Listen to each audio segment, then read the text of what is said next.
Hello बच्चों, good morning. मैं अमरदीप और आप सबका हमारे YouTube channel global chemistry classes पे अमरदीप सर में स्वागत है। जैसा कि हम सब जानते हैं कि अभी हम लोग इलेक्ट्रोकेमिस्ट्री का थर्ड पार्ट इलेक्ट्रोलिटिक सेल के बारे में पढ़ रहे थे। उसमें हमने आपको पढ़ा इलेक्ट्रोलिटिक सेल क्या है, इलेक्ट्रोलिसिस क्या है। तो आपको याद होगा जब हमने आपको इलेक्ट्रोलिसिस पढ़ाया था तो इलेक्ट्रोलिसिस में आपको पहला कैसा पढ़ाए थे, इलेक्ट्रोलिसिस ऑफ है ना that solution which contain only one type of cation and anion है ना। ये केस में मैंने आपको दो पढ़ाया था, एक मॉल्टन NaCl का इलेक्ट्रोलिसिस और एक हमको हम पढ़ाए थे वाटर का इलेक्ट्रोलिसिस। तो उसमें हम लोग देख पा रहे थे कि एक ही तरह का केटायन और एक ही तरह का एनायन था। तो उसी के साथ हम लोग कंटिन्यू करेंगे और आज के इस लेक्चर में हम लोग सेकेंड केस पढ़ेंगे जिसमें हम लोग वैसे सोल्यूशन का इलेक्ट्रोलिसिस पढ़ेंगे जिसमें एक से ज्यादा केटायन और एक से ज्यादा तरह के एनायन हो, है ना। या तो एक से ज्यादा तरह का केटायन हो या एक से ज्यादा तरह के एनायन हो या एक से ज्यादा तरह के केटायन और एनायन दोनों हो। तो उसके वो केस हम लोग पढ़ेंगे। साथ ही साथ आज हम लोग कालोमल है ना इलेक्ट्रोड्स के बारे में पढ़ेंगे। तो बच्चों का डिमांड है ये कालोमल इलेक्ट्रोड्स के बारे में मैं आपको पढ़ाऊंगा और इसके अलावा कुछ क्वेश्चंस कराऊंगा आपको मैं, है ना। देखते हैं तो इसी के साथ कंटिन्यू करते हैं। चलो सबसे पहले हम लोग लगाएंगे केस 2।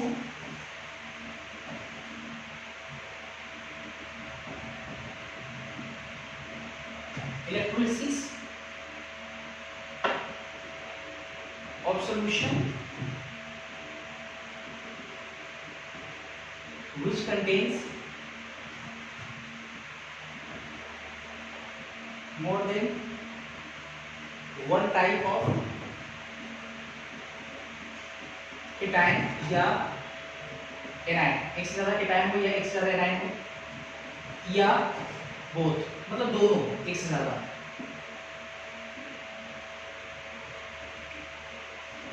एक से ज्यादा, ठीक है। इसमें हम लोग पहला एग्जाम्पल पढ़ेंगे, है ना। एग्जाम्पल फर्स्ट हम लोग पढ़ेंगे इलेक्ट्रोलिसिस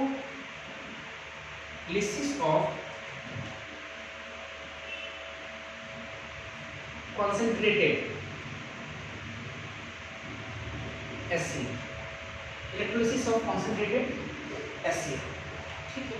concentrated HCl का मतलब क्या हुआ कि concentrated HCl मतलब ये हुआ कि पानी को है ना, सॉरी HCl को पानी में लोग डालेंगे तो जो सॉल्यूशन बनाएंगे उसको बोलेंगे HCl सॉल्यूशन, ठीक है। और concentrated HCl का मतलब हुआ कि concentrated मतलब HCl का अमाउंट ज्यादा है वाटर की तुलना में, H2O की तुलना में, है ना। तो उसको हम क्या बोलेंगे, concentrated HCl, ठीक है। इसके बाद देखते हैं अब इलेक्ट्रोलिसिस सेल बनाते हैं। मान लो कि हम एक कंटेनर लिए और इस कंटेनर में हम concentrated HCl सॉल्यूशन बनाएं, concentrated HCl सॉल्यूशन में, ठीक है।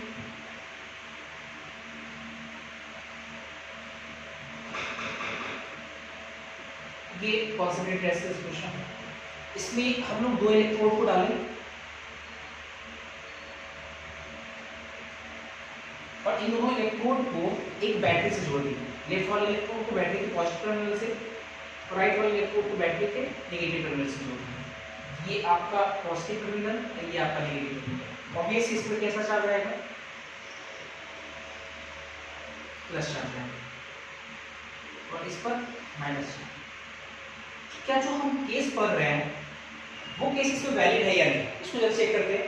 concentrated HCl का मतलब हुआ, HCl सॉल्यूशन का मतलब हुआ HCl क्या प्रोवाइड करेगा, H प्लस और Cl माइनस। HCl क्या प्रोवाइड करेगा, H प्लस और Cl माइनस। और चूंकि उसमें वाटर है तो वाटर क्या प्रोवाइड करेगा, H प्लस और OH माइनस आयन। तो H प्लस तो पहले से लिखे हुए हैं, इसका मतलब कि एक और नया तरह का आयन मिलेगा OH माइनस आयन, है ना। एक ही तरह का केटायन है लेकिन एक से ज्यादा तरह के एनायन है। ऑब्वियसली सेकंड केस का ये हिस्सा है ना। चलो अब देखते हैं, हम लोग इसका इलेक्ट्रोलिसिस पढ़ने जा रहे हैं जिसमें एक से ज्यादा केटायन या एक से ज्यादा एनायन या दोनों का तो एक से ज्यादा। तो यहाँ पे एक से ज्यादा एनायन है, इस तरह के सब पढ़ रहे हैं। अब देखते हैं जरा होगा क्या कि जो माइनस वाले वो पॉजिटिव वाले इलेक्ट्रोड पे जाएगा और जो प्लस वाले वो नेगेटिव वाले इलेक्ट्रोड पे जाएगा। तो यहाँ पहले हम रिएक्शन लिखते हैं तो समझते हैं। यहाँ पे ये जो आपका है ना जो पॉजिटिव इलेक्ट्रोड है तो इसके बारे में लिखेंगे पहले एट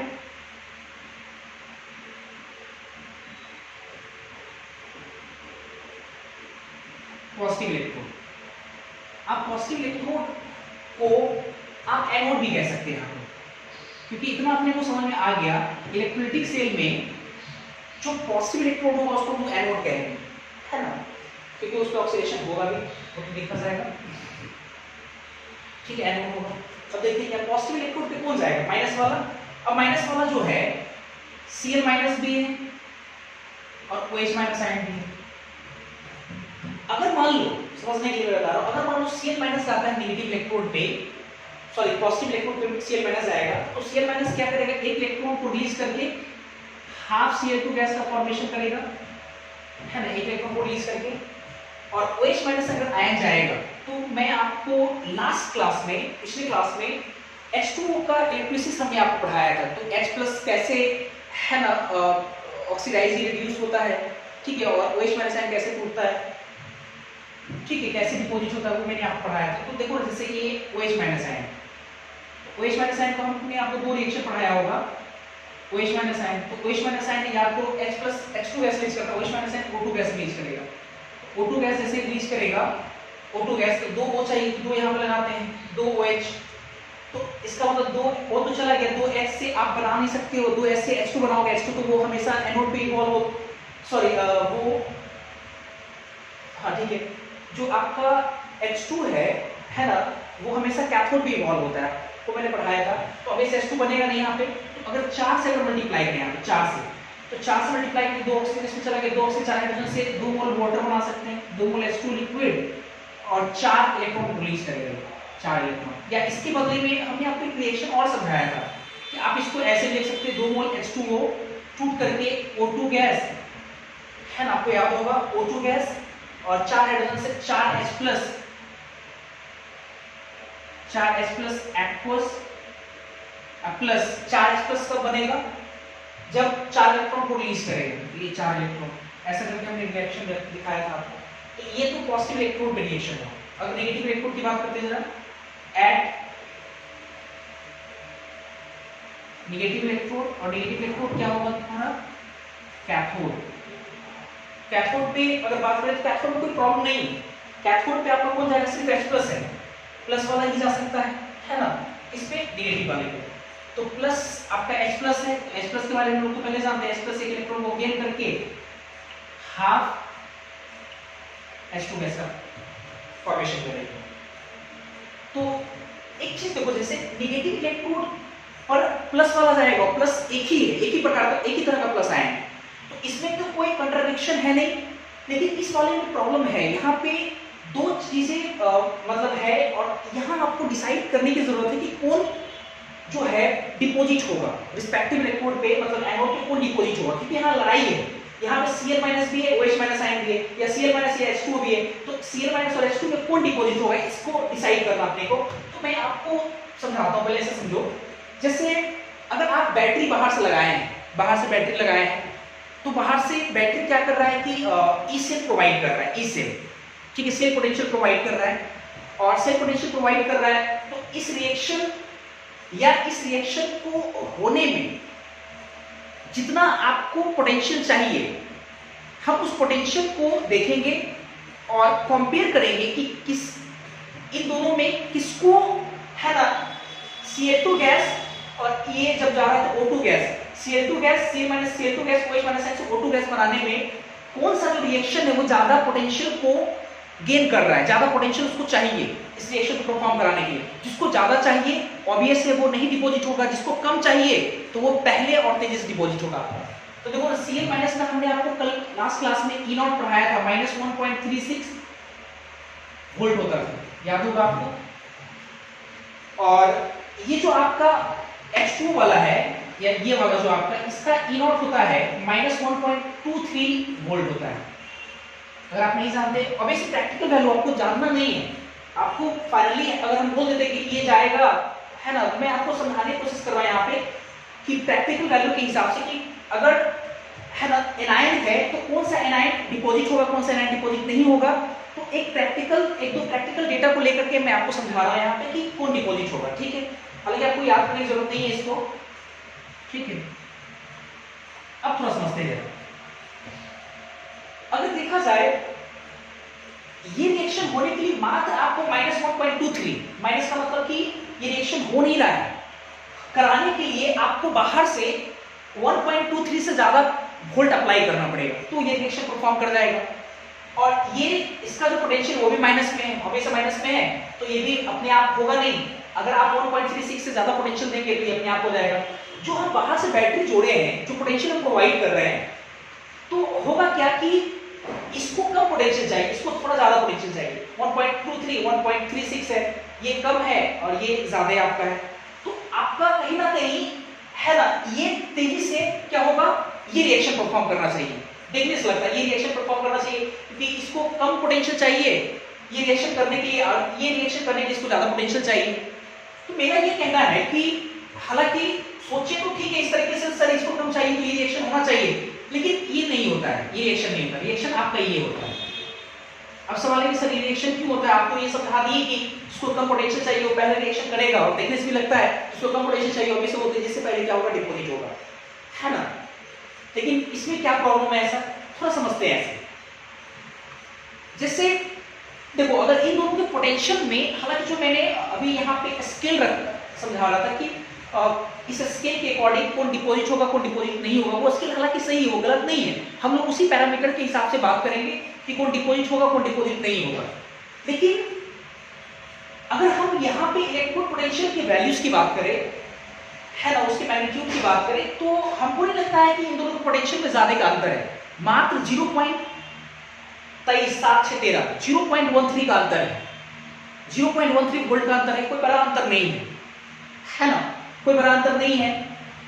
तो एक तो ठीक है फैक्टर ये है, लेकिन एक और बड़ा फैक्टर है, क्योंकई सेल जो है आपका, बढ़िया समझना, आपको ई सेल जो है वो सिर्फ इस बात पर डिपेंड नहीं करता है कि हाफ सेल जो है आपका, हाफ सेल उसका इलेक्ट्रोड पोटेंशियल कम या ज्यादा है, इस पर बिल्कुल, इसको सिर्फ इस पर डिपेंड नहीं करता है, बल्कि उसके कंसंट्रेशन पर भी डिपेंड करता है। आपको नॉइस इक्वेशन तो यही पढ़ाए थे, आपको याद होगा कि आप पढ़े होंगे कि हालांकि हम लोग पहले भी पढ़ चुके थे कि सेल पोटेंशियल जो होता है वो कंसंट्रेशन पर डिपेंड करता है, नेचर ऑफ इलेक्ट्रोड पे डिपेंड करता है। तो आप देखो ना, ये इसका नेचर अलग है ना, नेचर अलग है और कंसंट्रेशन भी अलग है। तो नेचर अलग है, तो नेचर के कारण आप देखेंगे तो इसका -1.23 -1.36। लेकिन अगर आप कंसंट्रेशन के अकॉर्डिंग सोचोगे तो कंसंट्रेशन आपको कहीं ना कहीं सपोर्ट करेगा कि ये वाला जो रिएक्शन है ये परफॉर्म करेगा, ये रिएक्शन परफॉर्म नहीं करेगा। वो कैसे, इसको तो हम सिचुएशन समझ पाएंगे। तो हम पहले ओवरऑल रिएक्शन लिखते हैं, यहाँ पे देखते चले, यहाँ पहले लिखेंगे, है ना। और इसका आपको तो पता है, इसका E नॉट कितना होगा, 0 वोल्ट होगा,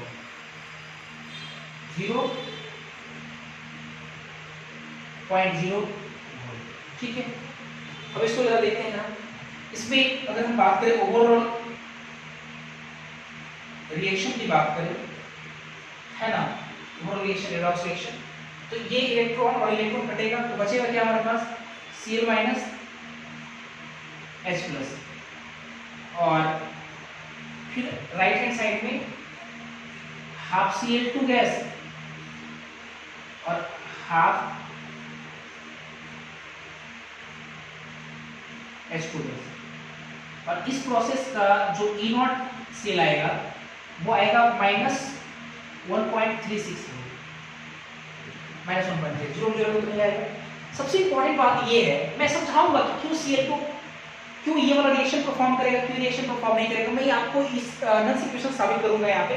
पहले तो ये सबसे इंपॉर्टेंट बात ये है कि आपसे पूछता है कि कॉन्सेंट्रेटेड HCl कार्बन इलेक्ट्रोलिसिस करते हैं तो रिस्पेक्टिव इलेक्ट्रोड पे कौन कौन डिपॉजिट होता है। आप साफ साफ देख सकते हो कि Cl2 गैस डिपॉजिट होता है आपका किस पे, Cl2 गैस एनोड पे, और H2 जो गैस है वो कहाँ डिपॉजिट हो रहा है, H2 गैस कैथोड पे, कैथोड पे, ठीक है। अब मैं आपको नल्स इक्वेशन का यूज करके मैं आपको समझाता हूं कि क्यों Cl माइनस आयन जो है वो डिपॉजिट आपका होगा। थोड़ा समझते हैं, यहाँ पहले जगह तो नहीं है। अब क्या कीजिए, थोड़ा सा वीडियो को पॉज करके आप इसको पहले तेजी से नोट कर लेते हैं, फिर मैं दिखाता हूँ, ठीक है। वीडियो को पॉज करके तेजी से नोट करें। जैसे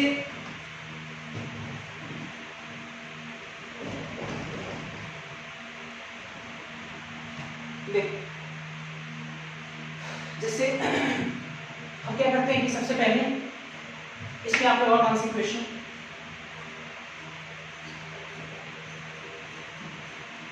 फ्रॉम नॉन इक्वेशन अगर हम सीधा सीधा ई से लगाएंगे, ई नॉट से -0.059 1 अपॉन n log q, आपको याद होगा ये फॉर्मूला आया था। तो ई से बराबर ई नॉट से कितना है -1.36 वोल्ट, -0.0591 अपॉन n का वैल्यू 1 इलेक्ट्रॉन कटा था, log q इस रिएक्शन के अकॉर्डिंग q क्या लिखेंगे, उसको परसेंटेज छोड़ो, h plus n concentration Cl minus n का कंसंट्रेशन, तो नीचे में h प्लस n का कंसंट्रेशन Cl माइनस n का कंसंट्रेशन, यही होगा।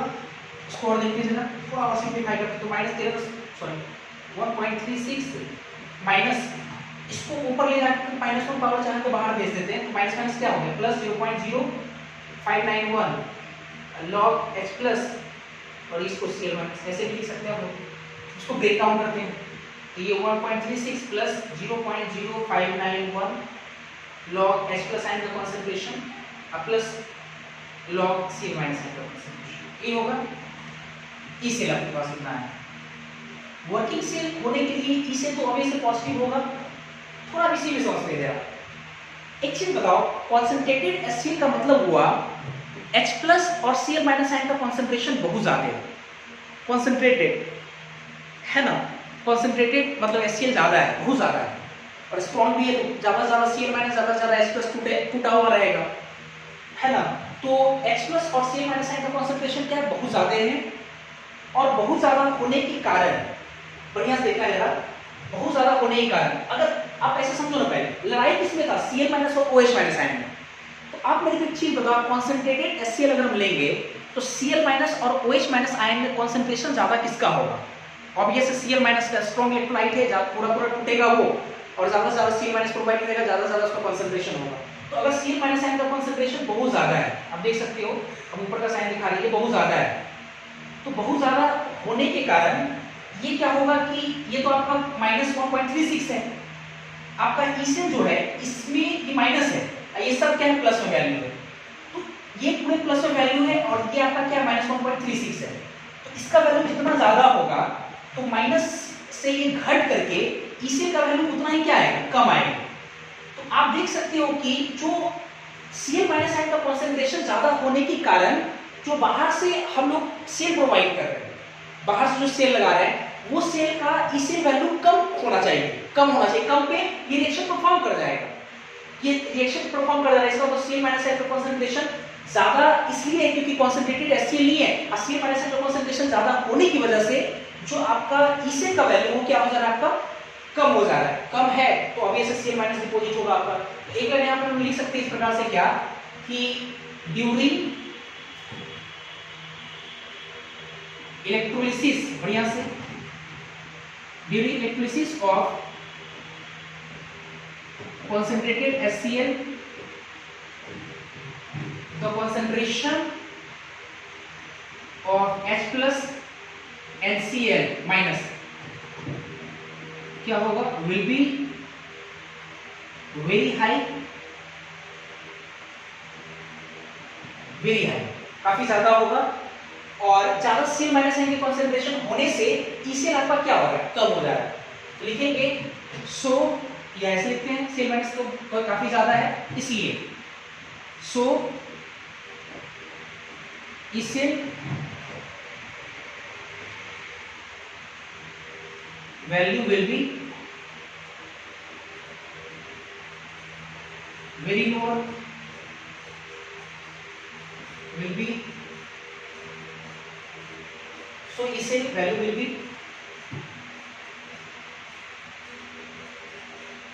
लेस पॉजिटिव, प्लस में ही आएगा लेस पॉजिटिव होगा, ठीक, लेस पॉजिटिव और है ना, लेस पॉजिटिव ऐसा इसलिए होगा क्योंकि Cl माइनस आयन कंसंट्रेशन ज्यादा है, लेस पॉजिटिव। तो सबसे इंपॉर्टेंट बात ये हुआ है ना, लेस पॉजिटिव, इसलिए आपका इस इलेक्ट्रोलिसिस में अगर कॉन्सेंट्रेटेड HCl का इलेक्ट्रोलिसिस करते हैं तो इन electrolysis of concentrated HCl तो H2 गैस और Cl2 गैस इवॉल्व होगा। H2 गैस कहाँ इवॉल्व होगा, H2 गैस होगा एनोड पे, सॉरी कैथोड पे, और ये आपका होगा Ca2 गैस एनोड पे। लेकिन अगर मान लो कि हम कॉन्सेंट्रेटेड नहीं है, हम क्या लेंगे, डाइल्यूट ले, तो अगर हम वो पढ़ा नहीं रहे लेकिन इसी से हम लोग सीख सकते हैं डाइल्यूट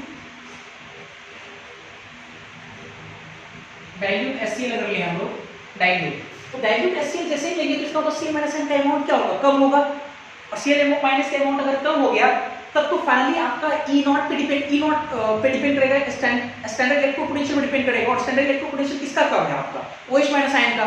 इसका मतलब उस केस में आपका H2 जो ठीक है कैथोड पर डिपॉजिट होगा ही, इसमें तो कोई दो राय नहीं है, लेकिन आपका Cl2 गैस इस केस में नहीं इवॉल्व होगा, O2 गैस इवॉल्व होगा किस पे, एनोड पे। फिर हुआ यहाँ पे ये दोनों हम लोग एक केस में हम लोग एक एग्जांपल में हम लोग दो एग्जांपल पढ़ लिए, कॉन्सेंट्रेटेड HCl भी पढ़ लिया, डाइल्यूट HCl भी पढ़ लिया हम लोग। तो पहले आप यहाँ तक नोट करो, फिर आगे हम लोग देखते हैं।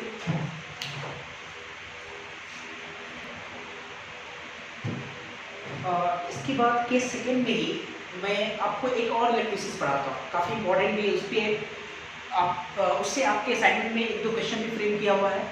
इलेक्ट्रिसिस ऑफ कॉन्सेंट्रेटेड NaCl, मैंने आपको एक बार NaCl का पढ़ाया था, लेकिन वो हम आपको पढ़ाए थे मॉल्टेन NaCl। चलो देखते हैं यहाँ पे, मतलब एग्जाम्पल 2 कह सकते हैं,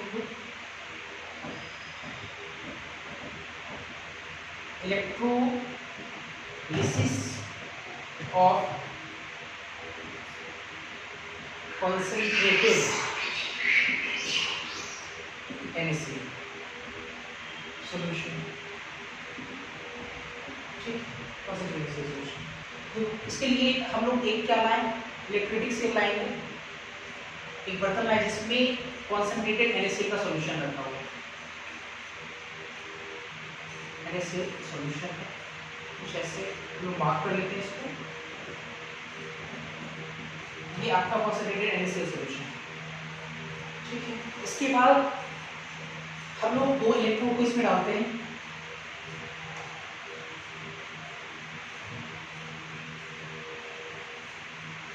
ठीक है, और इन दोनों इलेक्ट्रोड को किसी एक बैटरी के पॉजिटिव पोल से जोड़ देते हैं, किसी एक को बैटरी के नेगेटिव पोल से जोड़ देते हैं, ये प्लस ये माइनस, इस पर प्लस चार्ज आएगा,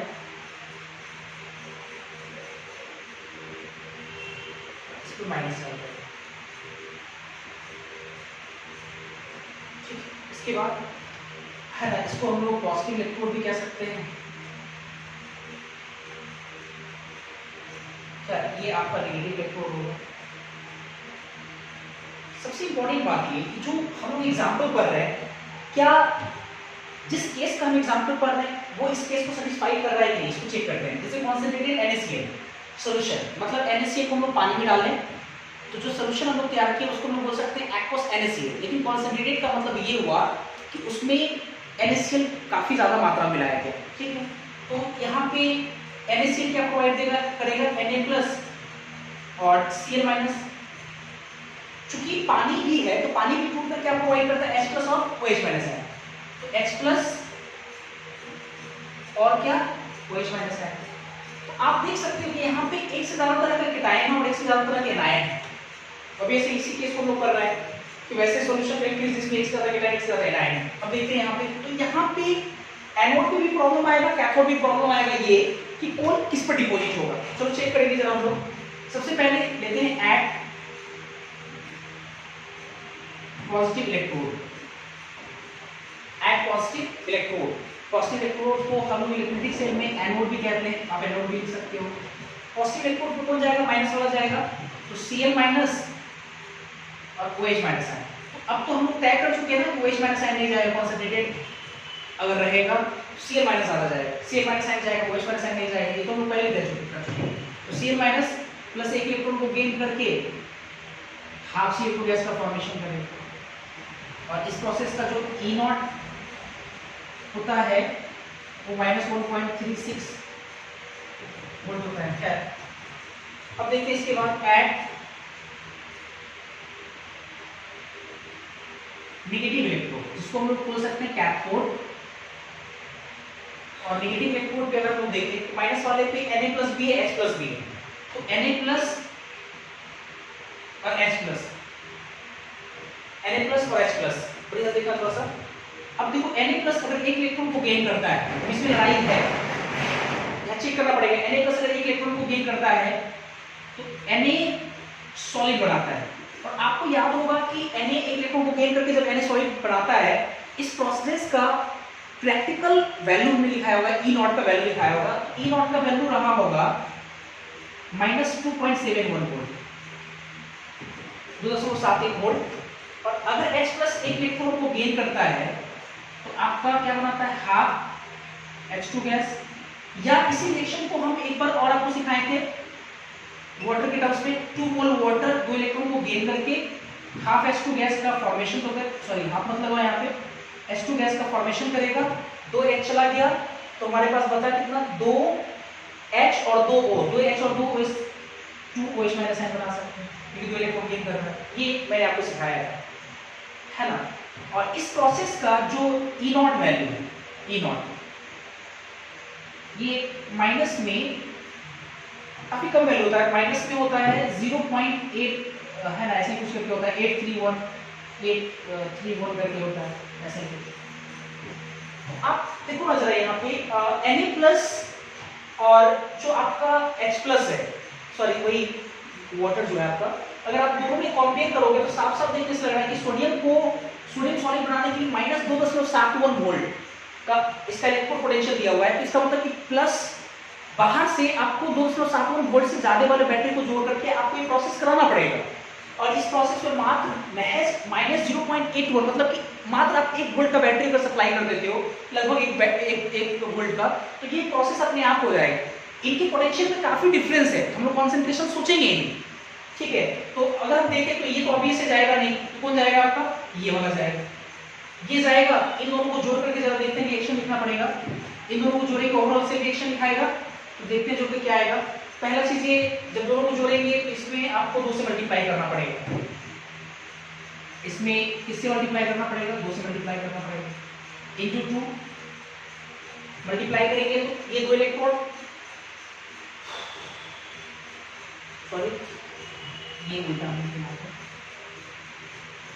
है ना, Cl minus half Cl2 gas plus एक इलेक्ट्रॉन, 2 इलेक्ट्रॉन तो कट जाएगा ये इससे, 2 से मल्टीप्लाई करेंगे कितना हो जाएगा इसका 2Cl माइनस ये Cl, इधर देख लेते हैं, 2Cl माइनस आएगा overall reaction, 2Cl minus plus नीचे वाला ये 2H2O,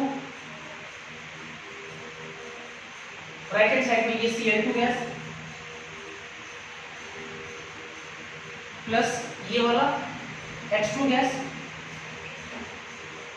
प्लस 2 मोल OH माइनस आयन। इस प्रोसेस का E0 Cl अगर देखें, सिंपली दोनों को जोड़ देंगे कितना आ जाएगा, जो भी हो, मेरे कोई प्रोसेस मतलब कुछ नहीं है। चलो देखो जरा यहाँ, अच्छा एक चीज बताओ, यहाँ पे 2 मोल Cl माइनस है, 2 मोल OH माइनस आयन, तो स्पेक्टेटर आयन कौन सा होगा, सोडियम स्पेक्टेटर आयन जो आयन बचा होगा, तो वो आयन क्या होगा कि इससे इलेक्ट्रोस्टैटिकली कंबाइन होगा तो 2NaCl बनाएगा। स्पेक्टेटर आयन से पढ़ाए हैं रेडॉक्स में, 2 मोल Na प्लस अपने पास इधर जोड़े, उधर भी जोड़ देंगे, तो ये क्या हो जाएगा H2 गैस प्लस 2 मोल NaOH। अब वो सबसे इंपॉर्टेंट बात, Cl2 गैस कहाँ डिपोजिट हो रहा है, सबसे इंपॉर्टेंट बात, क्योंकि यही सब पूछता है एग्जाम में। अगर कॉन्सेंट्रेटेड NaCl का अगर हम लोग इलेक्ट्रिसिस कराएंगे तो Cl2 गैस कहाँ पे डिपोजिट होगा, Cl2 गैस हमारा डिपोजिट हो रहा है किस पे, एनोड पे, ये एनोड पे जाएगा, और H2 गैस कहाँ डिपोजिट होगा, कैथोड पे डिपोजिट होगा। और सबसे इंपॉर्टेंट बात ये भी है ना कि जैसे आप NaCl का जैसे इलेक्ट्रोलिसिस कर रहे हैं, NaCl का देखो NaCl को पानी डाल के इलेक्ट्रोलिसिस कर रहे हैं, तो Cl2 गैस एनोड पे बन रहा है, H2 गैस कैथोड पे बन रहा है, अब प्लस 2 मोल NaOH, प्लस 2 मोल NaOH। NaOH का बनना, NaOH क्या है, अल्कलाइन सॉल्यूशन है आपका, या आप बोल सकते हैं बेस है आपका, और अगर बेस बन रहा है इसका मतलब ये हुआ कि सॉल्यूशन बेसिक होगा, और सॉल्यूशन बेसिक होने से उसका pH वैल्यू क्या होगा, बढ़ेगा। तो हम एक लाइन यहाँ लिख सकते हैं क्या, और यहाँ से यहाँ लिख सकते हैं कि ड्यूरिंग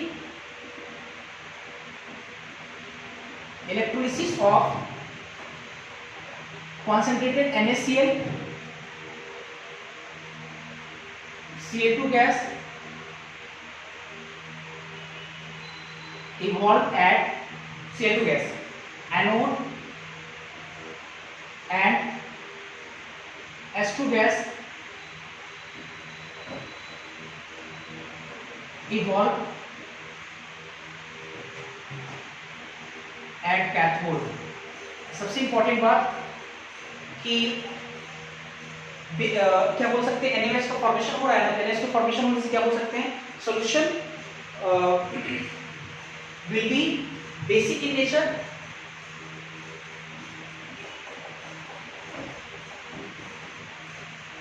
will be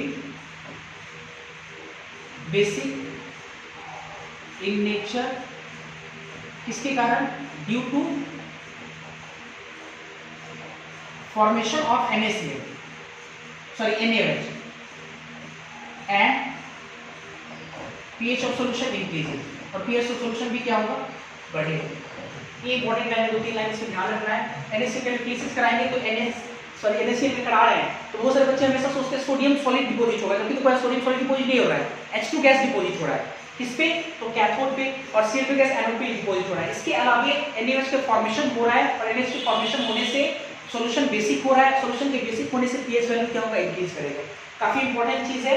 और सबसे इंपॉर्टेंट बात कि इस वाले इलेक्ट्रिसिटी से आपके है ना, ये असाइनमेंट में कुछ क्वेश्चन फ्रेम किया हुआ है, और यहाँ पे कहीं ना कहीं एम फैक्टर का हिसाब किताब आएगा।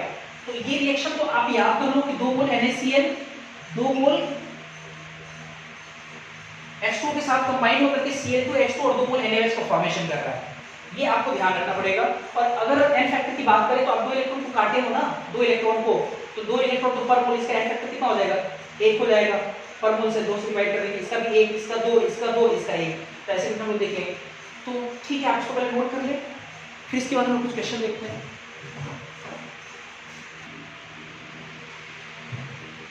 इसके बाद हम लोग क्वेश्चन नंबर 5 असाइनमेंट का, क्वेश्चन नंबर 5 और क्वेश्चन नंबर 18 ठीक है, बोर्ड पे लिए इसको सॉल्व करते हैं।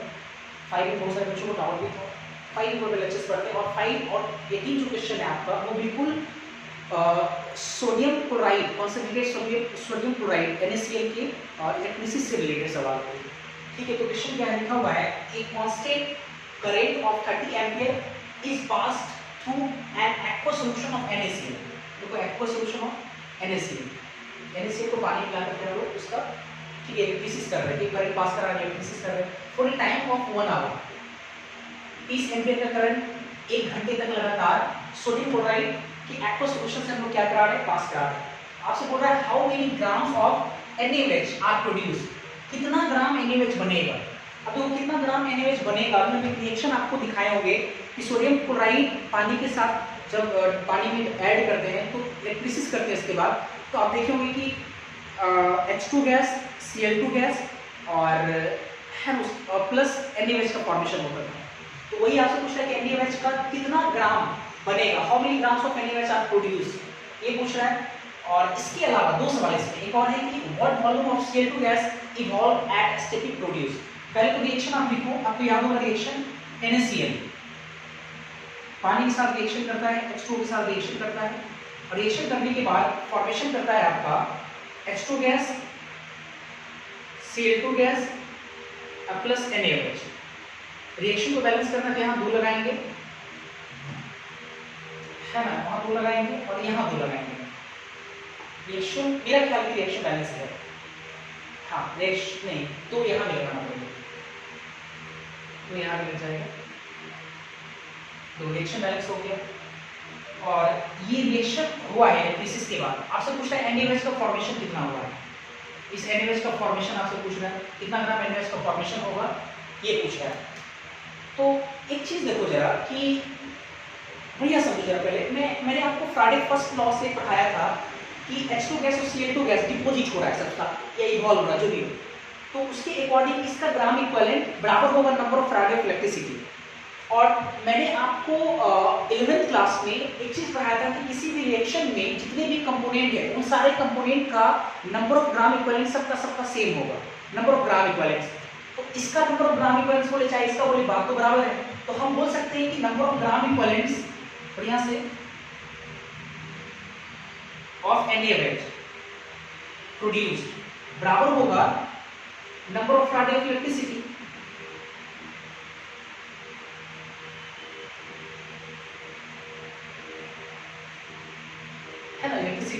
नंबर ऑफ ग्राम इक्वालिटी इसका कितना लिख सकते हैं हम लोग, मोल इनटू इसका n फैक्टर, इधर लिख सकते हैं हम लोग IT बटा F, टोटल चार्ज बटा F, टोटल चार्ज को IT लिख सकते हैं हम लोग।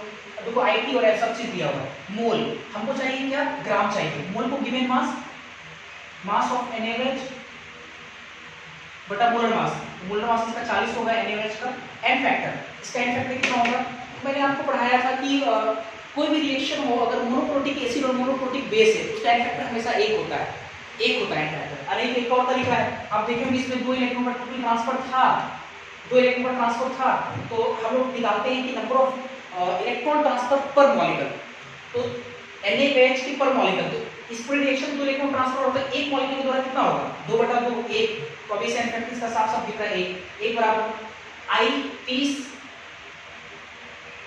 1 आवर है तो 60 मिनट, 60 से गुणा करके 60 × 60 सेकंड, फ्राइडे 96,500। तो ये यहाँ से तो वेट ऑफ NaOH तो निकल ही जाएगा आपका, तो यहाँ से आप क्या आ गया weight of NaOH 30 × 60 divided by 96,500 और इंटू कितना 40 ग्राम, 1 ग्राम है आपका। इसमें एक चीज और है, what volume of CO2 gas evolve eight STP। एक चीज बताओ, हम ये नहीं तो लिख सकते हैं इसका जो ग्राम इक्विवेलेंट है, gram equivalent number of Friday of electricity के बराबर है, क्या लिख सकते हैं हम लोग, तो अगर लिख सकते हैं तो इसका सॉल्यूशन यहाँ दे रहे हैं, बढ़िया सीखना यहाँ पे, मतलब ग्राम इक्विवेलेंस इसका CO2 गैस है बराबर number of Faraday of charge,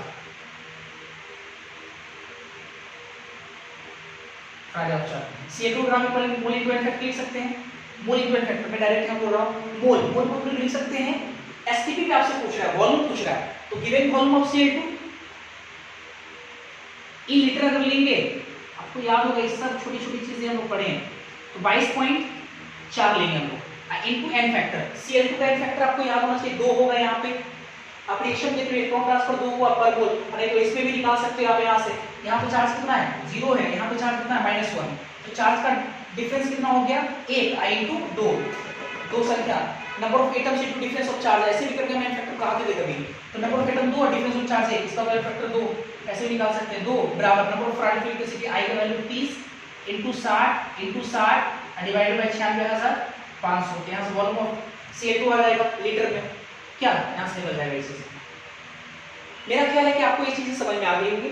चलो नेक्स्ट करते हैं 80 नंबर सवाल, अच्छा सवाल है, बढ़िया सीखना है इसको। जरा 18 नंबर क्वेश्चन में लिखा हुआ है आफ्टर इलेक्ट्रिसिस ऑफ NaCl सॉल्यूशन, तो बोला भी गया है NaCl का NaCl सॉल्यूशन का इलेक्ट्रिसिस किया गया, आफ्टर करने के बाद विद इनर्ट इलेक्ट्रोड फॉर एक सर्टेन पीरियड ऑफ टाइम, एक खास समय तक है ना, एक सर्टेन समय के लिए जब NaCl सॉल्यूशन का इलेक्ट्रिसिस किया गया, उसके बाद करने के बाद 600 ml सॉल्यूशन वाज लेफ्ट, मतलब सॉल्यूशन का जो वॉल्यूम है वो 600 ml बचता है 600 ml। फिर बोला गया which was found to be 1 normality NaOH, मतलब ये कि 600 ml सॉल्यूशन है और NaOH का जो कंसंट्रेशन है NaOH का लिखा हुआ है 1 नॉर्मलिटी है, मतलब 1 लीटर में 1 ग्राम इक्विवेलेंट NaOH का है ना, तो 600 ml में वो तो समझ में आ रहा है कितना हो जाएगा। ड्यूरिंग द सेम टाइम, उतने ही टाइम में, ड्यूरिंग द सेम टाइम जितना टाइम आप इलेक्ट्रिसिस किए उतने ही time, during the same time 31.75 gram of copper was deposit in the copper voltmeter in series. अब देखो सीरीज बोल करके ये मेंशन कर दिया ना कि आप ग्राम इक्विवेलेंट NaOH का बोलो और ग्राम इक्विवेलेंट आप बोलो किसका, कॉपर का, दोनों सेम होगा क्योंकि सीरीज में अगर जुड़ा हुआ है तो जितने टाइम तक आप NaOH का इलेक्ट्रिसिस, मतलब जब सोडियम क्लोराइड का इलेक्ट्रिसिस किए होंगे है ना NaCl का, उतने ही टाइम आप कॉपर का भी इलेक्ट्रिसिस किए होंगे, तब इतना ग्राम डिपॉजिट होगा क्योंकि ड्यूरिंग द सेम टाइम लिखा है। तो 31.75 gram of copper was deposited in the copper voltmeter in series with the electrolytic cell, calculate percentage yield of NaOH is obtain, calculate percentage yield of NaOH। तो देखो मैं direct लिखूंगा पहले percentage yield, पहले तो समझो यील्ड का मतलब क्या होता है, मात्रा। यील्ड मतलब मैंने आपको पढ़ाया परसेंटेज यील्ड है ना, ये मूल कॉन्सेप्ट हम लोग पढ़ते थे परसेंटेज यील्ड। परसेंटेज यील्ड का मतलब हुआ कि यील्ड का मतलब मात्रा, परसेंटेज मतलब 100 में कितना। मात्रा को आप कई फॉर्म में है इंट्रोड्यूस कर सकते हो। मात्रा मोल है, ग्राम इक्विवेलेंट है, कॉन्सेंट्रेशन है, बहुत सारा चीज मात्रा हो सकता है ना। जैसे ऐसे समझ रहा है, अगर हम बात करें तो जो परसेंटेज यील्ड होगा, ठीक है, परसेंटेज यील्ड वो होगा आपका, फॉर्मूला होगा actual yield divided by maximum yield into कितना होगा 100, एक्चुअल यील्ड बटा मैक्सिमम यील्ड इनटू 100। आपको याद होगा परसेंटेज यील्ड हम आपको पढ़ाते थे, परसेंटेज प्योरिटी पढ़ाते थे आपको, चाहे चलो मान लो परसेंटेज पढ़ाते, मान लो कि एक हम लोग सैंपल लाते थे, उसमें 110 ग्राम है, 110 ग्राम है मान लो सैंपल, और उस 110 ग्राम सैंपल को जब हम प्यूरिफाई किए तो उसमें मान लो कि ए नाम का जो सब्सटेंस है वो 80 ग्राम आ रहा है, 110 में से 80 ग्राम मिल रहा है, तो परसेंटेज यील्ड बताओ कि कितना होगा ए का, तो आप क्या निकालोगे, 110 में 80, तो एक में 80 बटा 110, तो 100 में 80 बटा 110 इंटू 100, 80 आपका क्या है एक्चुअल यील्ड है जो मिल रहा है आपको, और ये आपका क्या है जो 110 है वो मैक्सिमम है आपका, जो मैक्सिमम जो आपके पास था, मैक्सिमम मिल सकता है इंटू 100, आप इंटू कर रहे हो। एक्चुअल यील्ड कौन सा होगा हमारा, बढ़िया समझते हो, मैक्सिमम यील्ड किसको बोलेंगे, तो मैक्सिमम यील्ड पहले आप ऐसे समझो, जब आप इलेक्ट्रोलिसिस किए तो 600 ml सॉल्यूशन का बचा और नॉर्मलिटी NaOH का एक नॉर्मलिटी दे रहा है, आपको परसेंटेज बताना है, NaOH का बताना है, NaOH का परसेंटेज, तो इसका होता है एक्चुअल यील्ड ऑफ NaOH और मैक्सिमम यील्ड ऑफ NaOH। तो एक चीज बताओ कि जो मैक्सिमम यील्ड होगा, बढ़िया से, ड्यूरिंग द सेम टाइम इतना gram of copper was deposit in the copper voltameter series with the electrolytic cell. तो मेरे को लगता है कि जो उसका मैक्सिमम जो यील्ड होगा ना, मैक्सिमम कितना बन सकता है, वो कहीं ना कहीं कॉपर का जो ग्राम इक्विवेलेंट है, कॉपर का ग्राम इक्विवेलेंट उसी के बराबर उसका ग्राम इक्विवेलेंट बना होगा, वो उसका मैक्सिमम यील्ड होगा कॉपर वाला। और ये जो 600 ml जो बचा है, वो नॉर्मलिटी बचा है, वो उसका क्या है, वो उसका एक्चुअल यील्ड हो गया, ये आपका मैक्सिमम होगा, सॉरी ये इसका वाला मैक्सिमम होगा। 600 ml सॉल्यूशन वाज लेफ्ट, जो ये वन नॉर्मलिटी NaOH दे रहा है, ये एक्चुअल है, इसका एक्चुअल दिया हुआ है। मैक्सिमम कौन सा होगा, जो इतना ग्राम डिपॉजिट हो रहा है कॉपर का, तो उसके ग्राम इक्विवेलेंट कितना होगा, आप ऐसे समझो, पहले कॉपर का ग्राम इक्विवेलेंट बोलो, चाहे NaOH का ग्राम इक्विवेलेंट बोलो, फिर बच्चा कंफ्यूज होता है सर NaOH का कैसे बोल रहे हैं आप, थोड़ा ऐसे समझो यार, NaCl का जब इलेक्ट्रोलिसिस कर रहे हैं तो H2 का भी फॉर्मेशन, Cl2 का फॉर्मेशन, NaOH का फॉर्मेशन, आप इसका ग्राम इक्विवेलेंट बोलोगे, इसका ग्राम इक्विवेलेंट बराबर होगा कॉपर के ग्राम इक्विवेलेंट के, क्योंकि एक पार्टिकुलर रिएक्शन में Cl2 भी NaOH भी NaCl भी है, तो सब का ग्राम इक्विवेलेंट आपस में बराबर है। तो आप बोल सकते हो ना कि ग्राम इक्विवेलेंट कॉपर का बोलो, चाहे ग्राम इक्विवेलेंट आप NaOH का बोलो, तो ग्राम इक्विवेलेंट जो कॉपर का है वो मैक्सिमम आएगा, gram equivalent of copper sorry NaOH का जो कॉपर का है उसका मैक्सिमम आएगा, है कि नहीं। तो मैक्सिमम यील्ड में देखो नीचे ग्राम इक्विवेलेंट लिखते हैं, ग्राम इक्विवेलेंट ऊपर भी ग्राम इक्विवेलेंट, क्योंकि ग्राम इक्विवेलेंट आप उसको इजीली कैलकुलेट कर सकते हैं। देखो कैसे, ये वॉल्यूम दिया हुआ है वन नॉर्मलिटी, तो अगर एक्चुअल यील्ड निकाले तो 600 volume into normality A into 10 की पावर 3 ग्राम इक्विवेलेंट, इतना इक्विवेलेंट एक्चुअल यील्ड है इसका NaOH का एक्चुअल है। और मैक्सिमम कितना होगा जो कॉपर वाला, कॉपर कैसे निकालेंगे, 31.75 डिवाइडेड बाय 63.5